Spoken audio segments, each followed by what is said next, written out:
Hello, this is Tim. I have a little demonstration of the enhancement that I did to ezBake to make it easier to type in the information from the Rally package. First, bring up ezBake.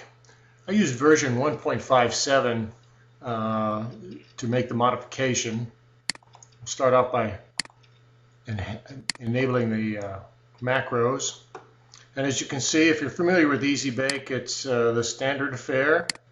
Very powerful program, very good, function rich, and customized across several different routing software platforms. That's quite impressive. So hats off to Kurt Grand for his Excel prowess. Okay, we'll start off by entering in some Rally information. I'm going to use the 2009 Iron Butt Rally leg 1 information. Copy and paste it in like normal. Trim the spaces from the names. Takes a little bit because it probably does lots of stuff in the background. If you're new to using ezBake like I am, it can be intimidating at first, but the more you kind of play with it and crash it, the easier it gets to use. Okay, we've got the waypoint information populated in the paste input page.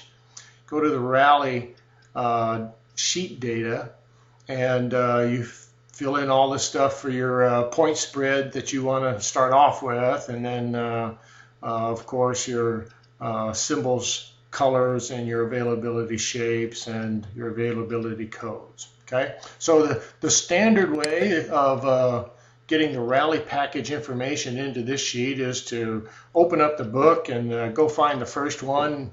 In this case, it's TED, and then you type in the points and type in the availability, and then a comment if you want to put something in there. Then you'll kind of like turn the page and go find the next one, which in this case is SAA.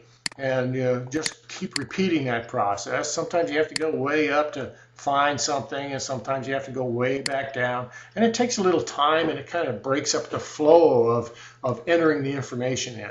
So being kind of a lazy guy, I wanted to craft something that would help me to enter in all the Rally package information a little smoother, a little easier. So I created this little input table here that is in some blank spaces between this processing area here and this other processing area over here, and put a place where I could enter in the information as it appears on the page of the Rally package. So the first thing you have there is like the points, so 6652, and then we have daytime availability. And that code is TED.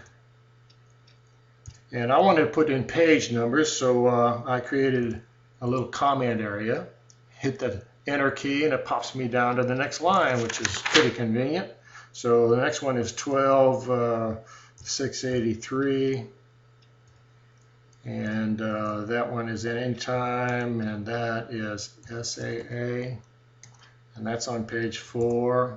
And the next one is 210, anytime, VLM, page 4. Oh, look, I made a mistake. Well, anytime you misenter the code name, the program will trap that for you and catch it and say, oh, hey, buddy, get back up here and type that thing in right. It does that by looking up this character here in this list of input names. Remember that comes from over here. So these two things are kind of independent of each other. So this is the accurate information from the pasted in stuff. And this guy over here is what you typed in. So if they don't match, then it's going to show you. So we're going to enter in the correct one, VLM, and that guy goes away. So that's a pretty good little trap. Okay, now the way you just continue to do that is you start here, and then you put in the other one, 457, daylight, and it's BIR, and that's on page 4 also. Okay, so you go through and you do that, and the flow is a lot better because you can really just keep your eye on the page and just type it in. If you're kind of like a touch typist like I am. Well, I've already got the rally information in here someplace, so we'll just populate the rest of it in there to show you the rest of the page. Let's see, I left off at BIR, so let me pick that up right below there. And we'll put all these things in there.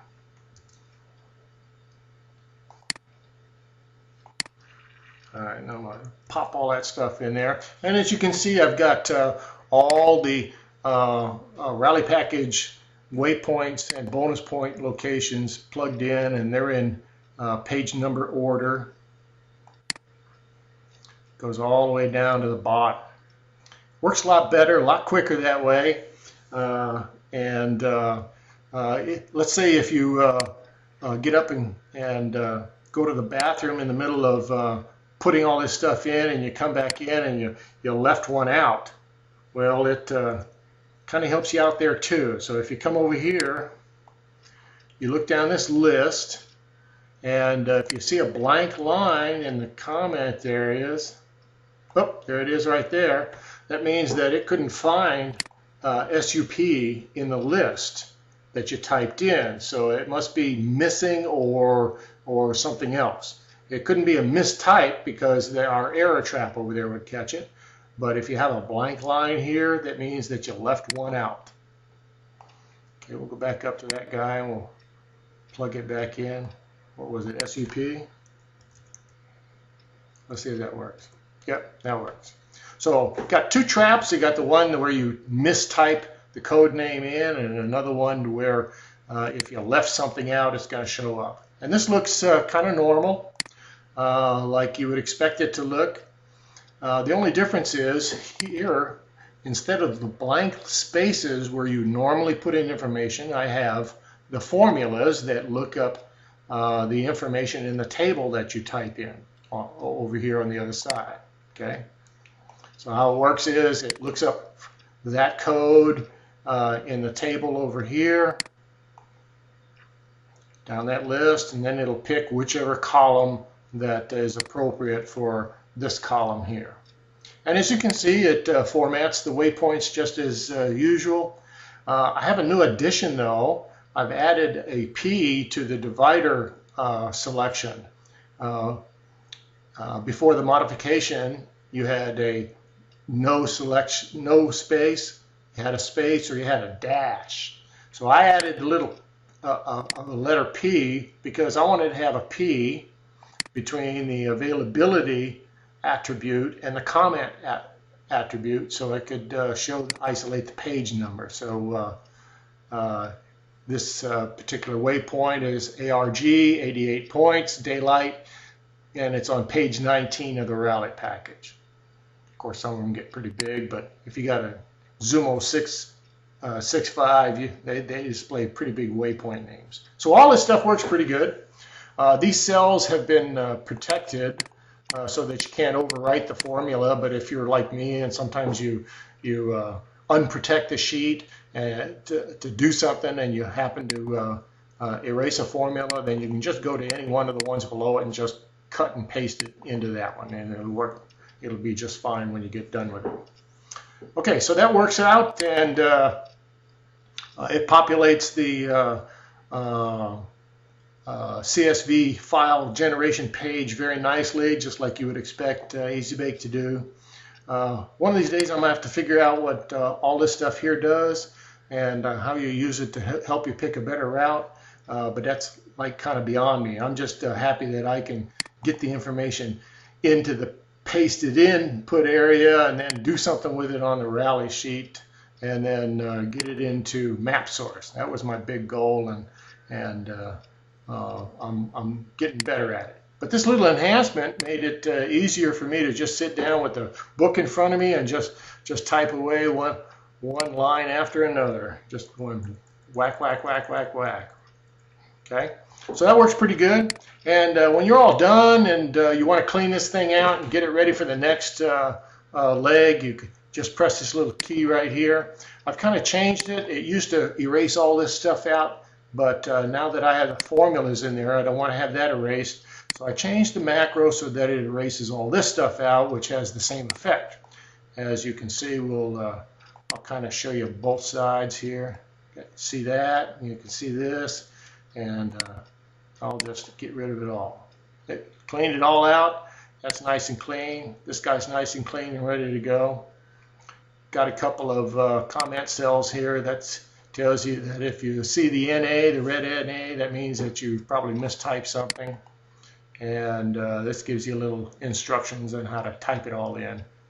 Probably figured out if you've been using it already. All right, and we'll come back over here and we'll clean all this junk out. So those are the enhancements that I made to the ezBake program. I renamed this sheet. I call it ezType, the ezBake.